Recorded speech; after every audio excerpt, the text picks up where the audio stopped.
हाँ जी, चलिए क्वेश्चन लेते हैं हम लोग NCERT problem number 2.10। What are the frequency and wavelength of a photon. क्या निकालना है हमको? फ्रीक्वेंसी और वेवलेंथ किसका? फोटोन का। कौन से फोटोन का? Which is emitted during a transition from n = 5 state to n = 2 state in the hydrogen atom.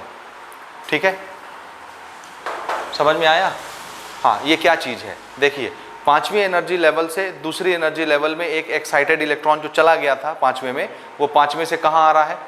दूसरे में आ रहा है। तो जब भी हायर एनर्जी लेवल से लोअर एनर्जी लेवल में इलेक्ट्रॉन आता है जंप करके, वो इलेक्ट्रोमैग्नेटिक वेव्स बाहर निकालता है, लाइट। और अगर वो विजिबल रेंज की लाइट हुई तो हमको दिखेगी अलग अलग कलर में। समझ आया? तो जो इलेक्ट्रोमैग्नेटिक वेव्स ये पांचवें लेवल से दूसरे लेवल में आने पर बाहर निकालेगा इलेक्ट्रॉन, उसकी वेवलेंथ और उसकी फ्रीक्वेंसी कितनी होगी, ये क्वेश्चन है हमारा। तो हमको उस फोटोन किसको बोल रहे हैं?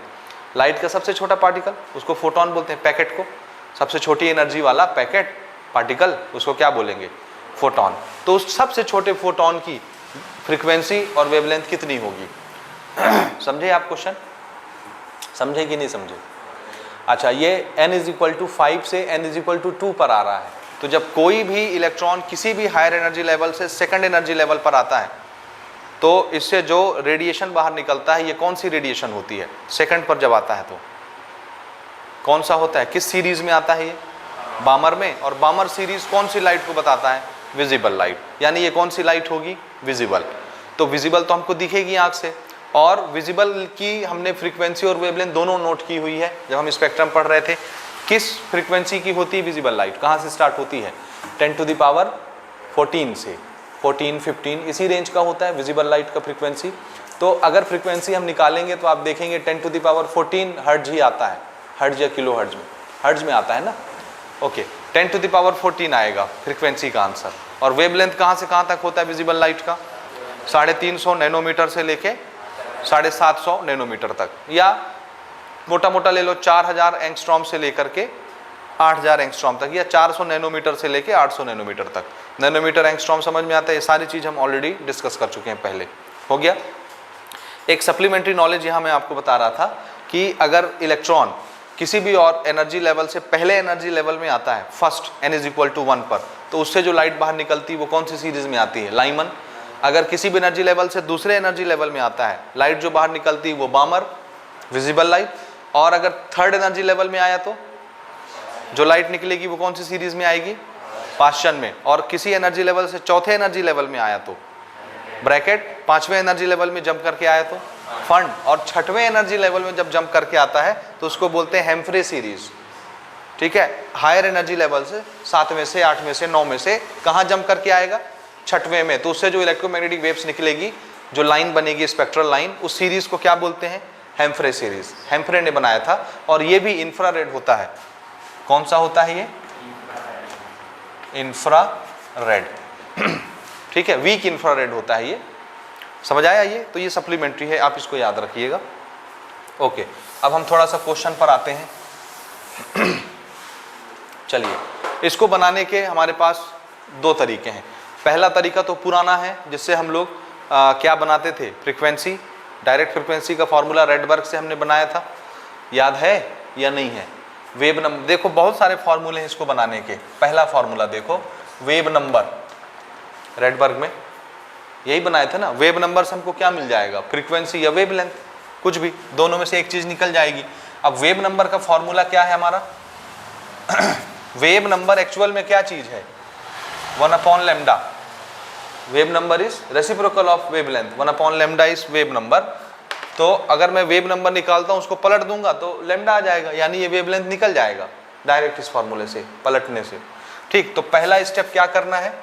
वेव नंबर, और वेव नंबर का फॉर्मूला क्या होता है? Rydberg constant multiplied by 1/n1² - 1/n2²। याद है भैया? ये एक रेडबर्ग कांस्टेंट यहाँ आएगा, वो क्या है कांस्टेंट?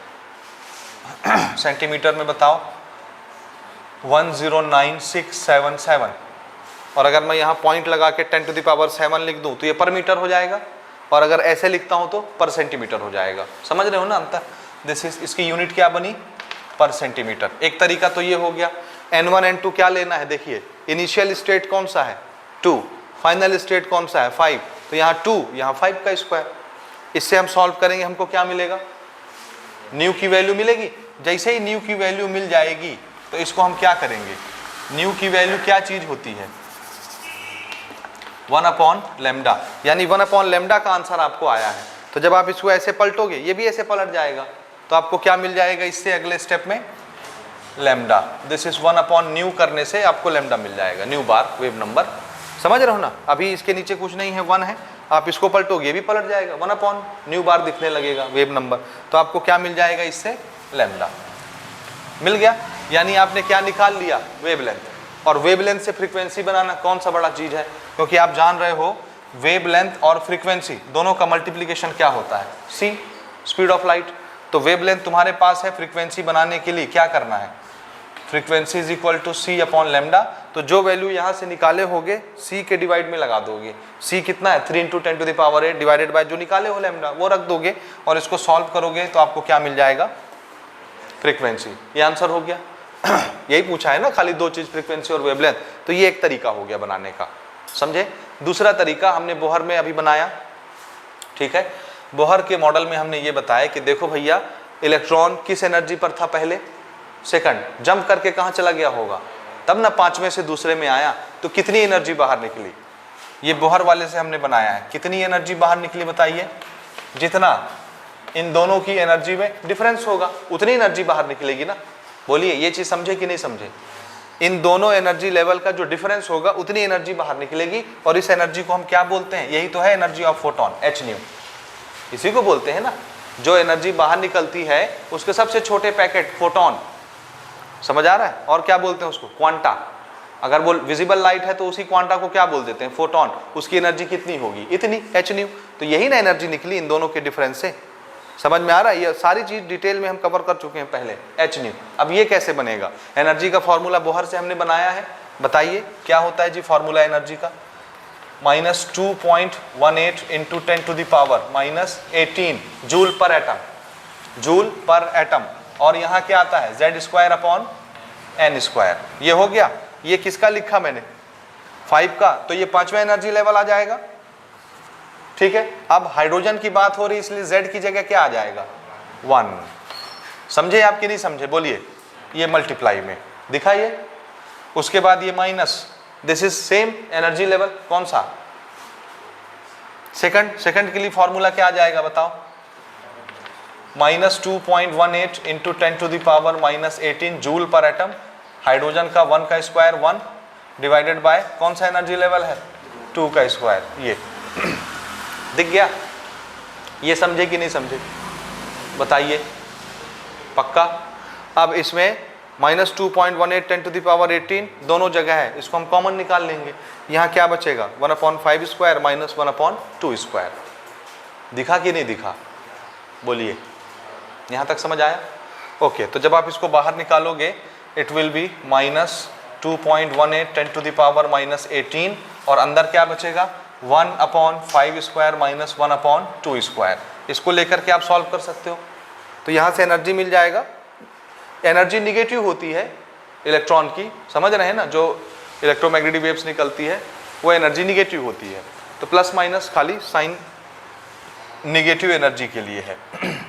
ओके, ये हो गया। चलो इसी से सॉल्व कर लेते हैं, यहाँ तक लिख लिए हैं। तो ये कितना आएगा जी बताओ, इसके अंदर डब्बे के अंदर 25 और 4 का LCM 100, 25 divided by 100 4, 4 multiplied by 1 4, minus 4 divided by 100 25, 25 into 1 25, +4 - 25, +4 - 25। ये यूनिट क्या चल रही है, जूल पर एटम, समझ रहे हो ना, ये पहले कर चुके हैं। ओके, बताइए कितना हो गया ये, -21 माइनस माइनस प्लस, खत्म। और ये कितना हो गया, 21 डिवाइडेड बाय 100। 100 को छेड़ने की जरूरत नहीं है, 100 इज 10⁻²।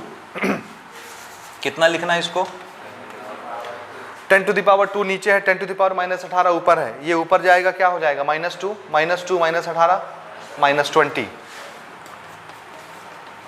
और 21 से इसको मल्टीप्लाई नहीं कर सकते क्या?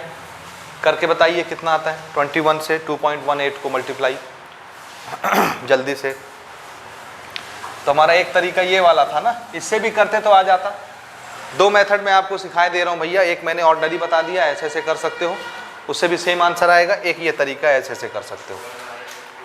कितना आ रहा है? 457 पॉइंट।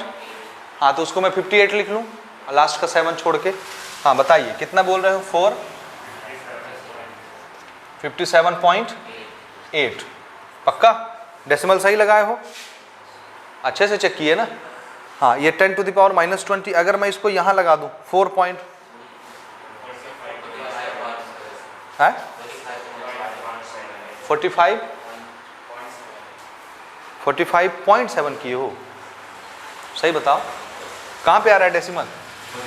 यहाँ पे आ रहा है। हाँ ठीक है जी 45.78। तो मैं ये लास्ट का 8 हटाऊँ, इसको जब हटाऊंगा तो ये क्या लिख दूंगा? 7 को 8।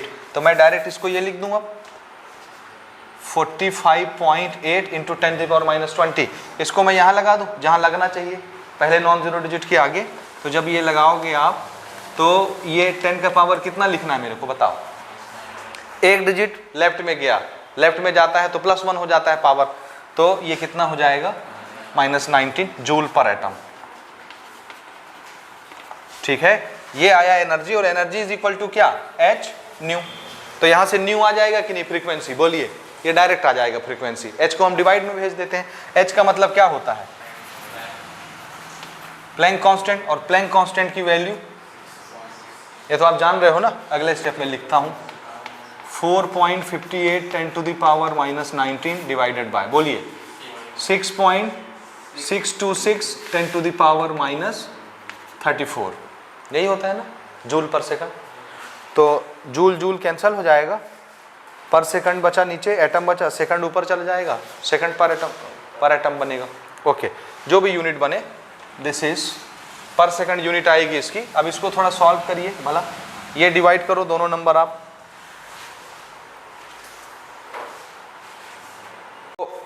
फ्रीक्वेंसी की वैल्यू जब हम इसको डिवाइड करेंगे कितना आ रहा है? 6.91 10 टू द पावर 14। और मैंने पहले ही बताया था ये विजिबल लाइट है, इसलिए इसकी फ्रीक्वेंसी किस ऑर्डर की आएगी? 10 टू द पावर 14 की आएगी। आती है? ओके, एक चीज़ निकल गया हमारा फ्रीक्वेंसी। फ्रीक्वेंसी से वेवलेंथ कैसे निकालते हैं यही हम डिस्कस कर रहे थे। ये देखो अभी मेरे पास इस, अगर मैं ऐसे बनाते आता तो मेरे पास वेवलेंथ होता, वेवलेंथ से फ्रीक्वेंसी ऐसे निकालता। और अगर अभी मेरे पास फ्रीक्वेंसी है तो वेवलेंथ कैसे निकालूंगा? ये यहाँ आ जाएगा ऐसे, C/न्यू करोगे तो क्या मिल जाएगा आपको? वेवलेंथ मिल जाएगा। ठीक है, तो इस मेथड से हम नहीं चल रहे इसलिए इसको मैं मिटा दे रहा हूँ,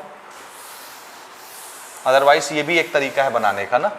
ओके, अब हम ये जान रहे हैं कि C is equal to nu multiplied by lambda होता है। तो अगर मुझे लैम्डा निकालना है तो मुझे C/न्यू करना पड़ेगा नीचे। What is C? 3 into 10 to the power 8 metre per second divided by nu. Nu की वैल्यू है 6.91 10 to the power 14।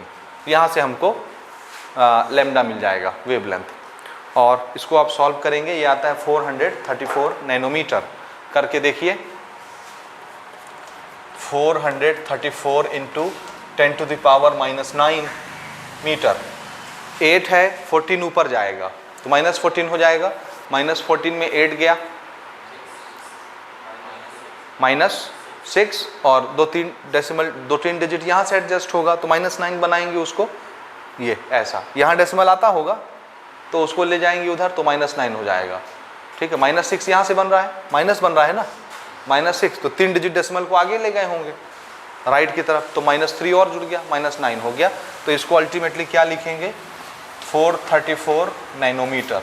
This is wavelength. ठीक है, ये आप डिवाइड करके देखिए आता है कि नहीं। नीचे 6.91 है तो ऊपर भी आपको कम से कम 6 है तो बड़ा ही नंबर बनाना पड़ेगा। समझे आप? हाँ, करके देखो भला, करके देखो और बताओ मेरे को।